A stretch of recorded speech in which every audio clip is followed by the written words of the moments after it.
membongkar isi dari surat Al-Kahfi, Nabi Musa yang berguru kepada Nabi Khidir. Itu gambaran-gambaran penting dalam kehidupan setiap manusia. Jangan jauh-jauh saja.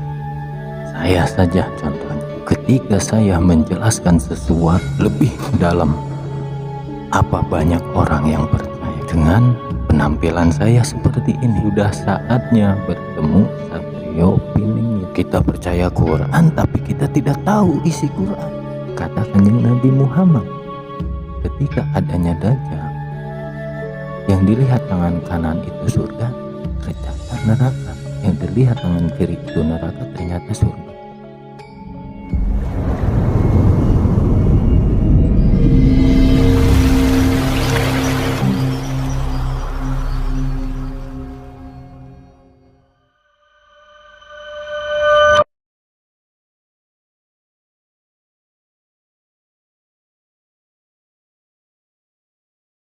Assalamualaikum warahmatullahi wabarakatuh. Sampurasun kasadayana. Gimana kabarnya semuanya? Mudah-mudahan ada dalam kesehatan. Dan tidak lupa saya doakan semuanya, pemirsa juga subscriber, diberikan kesehatan dan kelancaran ketika mengais rezeki, dan lancar ketika kita mencari kebenaran yang diridhoi oleh Allah Subhanahu wa Ta'ala atau lillahi ta'ala. Amin amin ya robbal alamin. Pembahasan sekarang saya masih melanjutkan pembahasan yang di konten kemarin, yaitu tentang masih membongkar isi dari surat Al-Kahfi. Ya, di konten yang pertama saya membahas tentang isi surah Al-Kahfi. Yang bagian pertama itu tentang yang pemuda ditidurkan selama 300 tambah 9 tahun. Nah, intinya itu yaitu innalillahi wa inna ilaihi rajiun. Ya, kenapa seperti itu kan? Tonton video ini. Nah, gitu ya. Nah, sekarang saya ingin membahas lagi kelanjutan surah Al-Kahfi yang tentang menceritakan tentang Nabi Musa yang berguru kepada Nabi Khidir alaihissalam.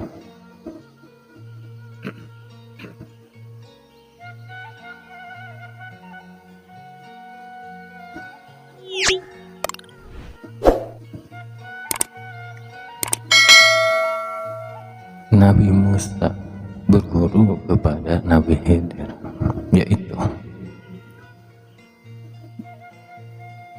kenapa saya ingin membongkarnya, gitu kan? Itu gambaran-gambaran penting dalam kehidupan setiap manusia. Makanya saya ingin membongkarnya, membongkar hakikat dari cerita tersebut. Yang pertama, ketika Nabi Khidir beliau menjadi guru Nabi Musa, apa? Nabi Musa melihat Nabi Khidir membunuh seorang anak kecil, gitu kan? Karena sebelum kejadian tersebut Nabi Musa kan Nabi Khidir kan menjelaskan, ketika kamu ingin berguru dengan saya, kata Nabi Khidir, kamu tidak akan sabar, begitu. Nah, ketika kejadian anak tersebut dibunuh, Nabi Musa dikiranya apa Nabi Khidir kenapa membunuh anak tersebut. Nabi Musa dengan simpel gitu ya, dengan ringannya bahwa perbuatan Nabi Khidir itu dosa besar, begitu ya, tanpa bertanya terlebih dahulu. Nah, gambaran tersebut itu apa? Begitu kan? Begini,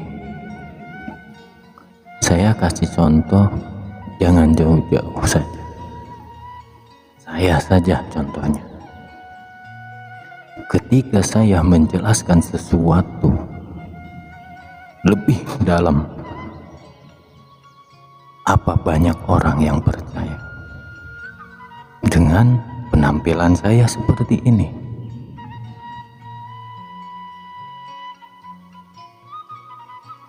Belum tentu semua orang percaya, gitu kan? Karena apa?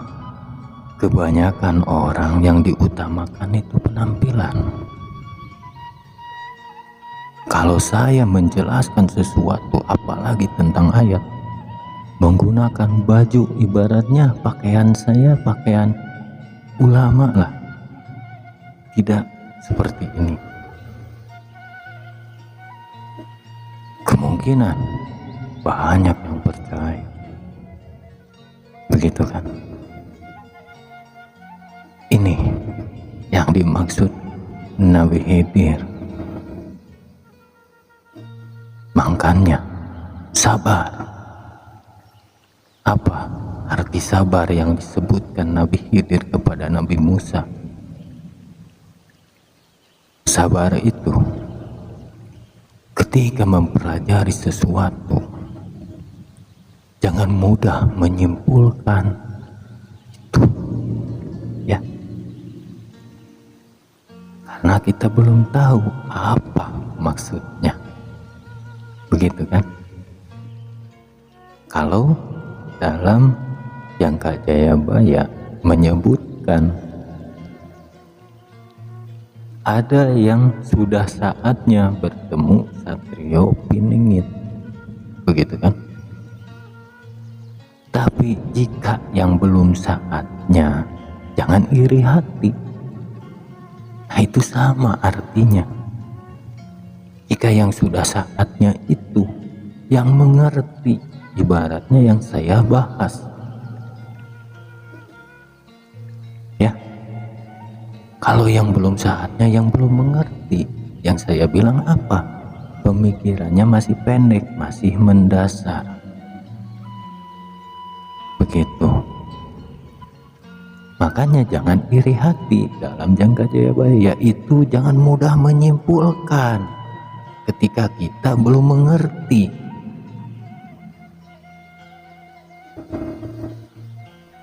Biar tidak apa? Timbul fitnah. Begitu. Kita tidak mengerti, terus menyalahkan saya, gitu kan? Saya menjelaskan sesuatu yang mendalam yang tidak dimengerti sama orang yang menyalahkan saya. Itu kan sudah fitnah. Seperti apa yang dicontohkan Nabi Musa kepada Nabi Khidir, yang dibilang itu dosa besar ketika membunuh seorang anak.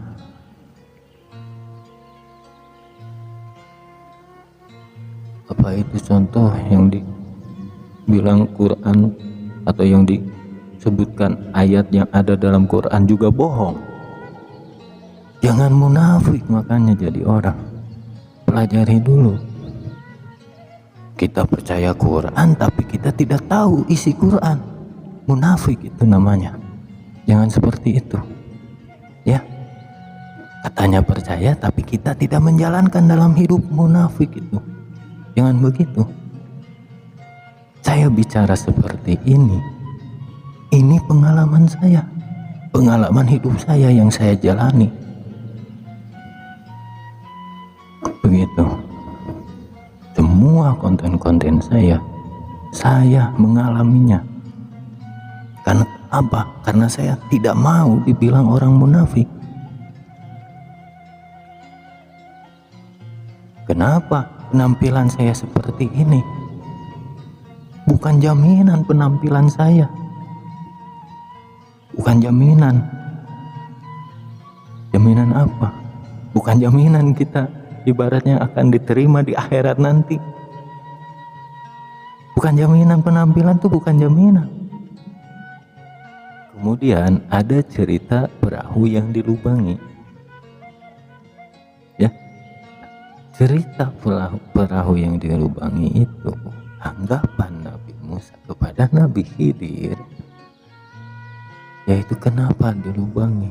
Akhirnya nelayan ini tidak bisa berlayar, tidak bisa mengais rezeki, gitu ya.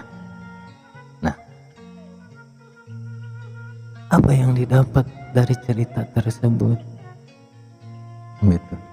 Yang didapat dari cerita tersebut itu yang dicontohkan atau yang dibilang kata Kanjeng Nabi Muhammad ketika di akhir zaman kita harus berhati-hati. Apa?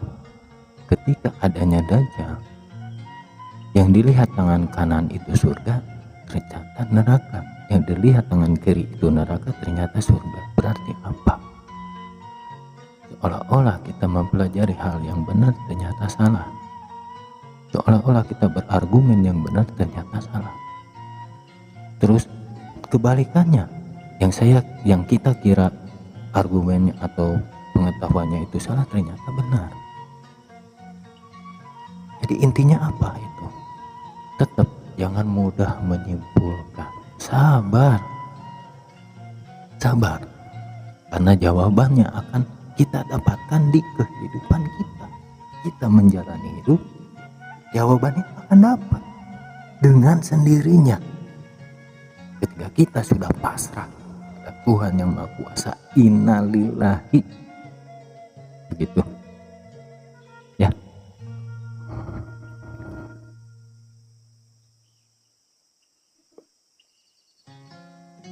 Kemudian cerita yang ketiga, yaitu ketika seseorang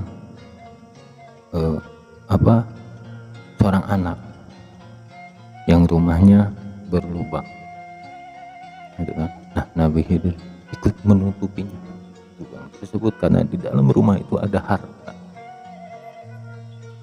gitu kan? Untuk apa? Untuk bekal kelak anak-anaknya. Nah, di situ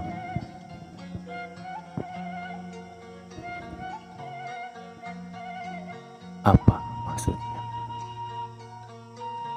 Di sini kita tuh jangan sombong, jangan merasa diri paling benar. Karena apa? Di atas langit masih ada langit.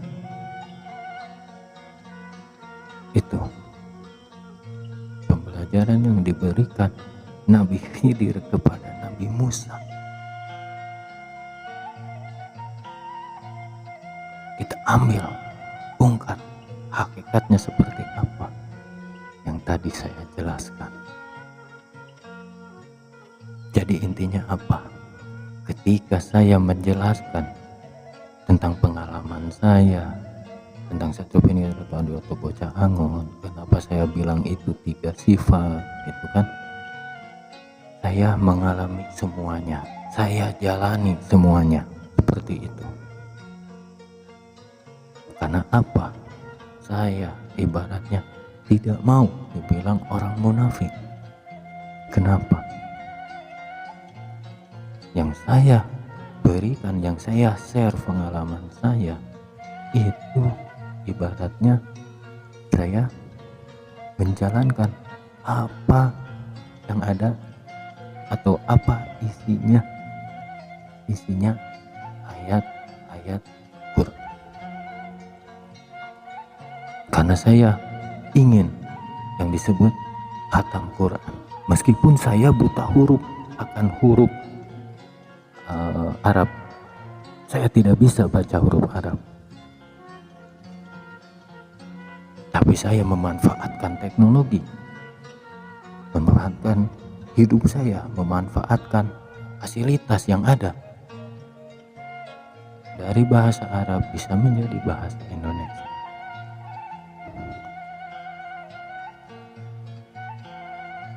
Berarti apa? Itu kemudahan yang diberikan Allah Subhanahu wa Ta'ala pada kita. Kenapa tidak kita manfaatkan?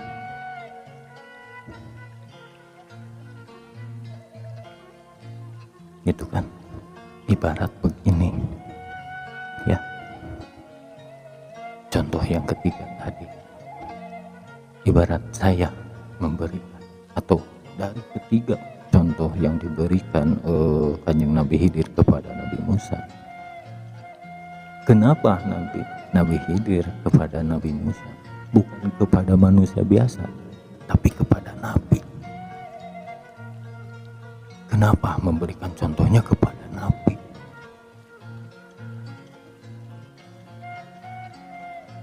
Apa yang diajarkan Kanjeng Nabi Khidir? Hakikatnya ini, jangan sombong. Yaitu di atas langit masih ada langit, jangan merasa dirinya paling benar. Itu yang dicontohkan Kanjeng Nabi Khidir kepada Nabi Musa. Seorang nabi saja masih bisa salah menilai orang lain, apalagi kita manusia biasa. Nah ini kenapa Kanjeng Nabi mengajurkan banyak baca surah Al-Kahfi ini? Kita terhindar dari fitnah. Datangnya Dajjal akan menyebar fitnah. Hati-hati ya. Kalau dalam 3 sifat tersebut apa? Satrio Piningit. Apa yang dilakukan Kanjeng Nabi Khidir? Membunuh anak, gitu kan? Melubangi perahu, terus menutup tembok rumah yang ibaratnya ada celahnya, gitu kan. Nah itu kan yang harus dipikirkan ya. Nah apa, terlihatnya itu salah. Satrio Piningit kan begitu. Kenapa ada peribahasa yang bilang Satrio Piningit itu ibarat banyak yang menghina, banyak yang memfitnah, kan seperti itu. Tidak tahu arah tujuan Satrio Piningit itu kemana. Yang sebenarnya arahnya itu kemana, yang tidak mengenalnya tidak tahu. Itu yang dicontohkan Kanjeng Nabi Khidir. Itu hakikatnya dari cerita ini. Kenapa saya bilang yang dicontohkan Kanjeng Nabi Khidir kepada Nabi Musa itu Satrio Piningit, yang hanya bisa dilihat atau dirasakan oleh orang-orang yang bersih, yang dibilang ketika menjadi bocah angon.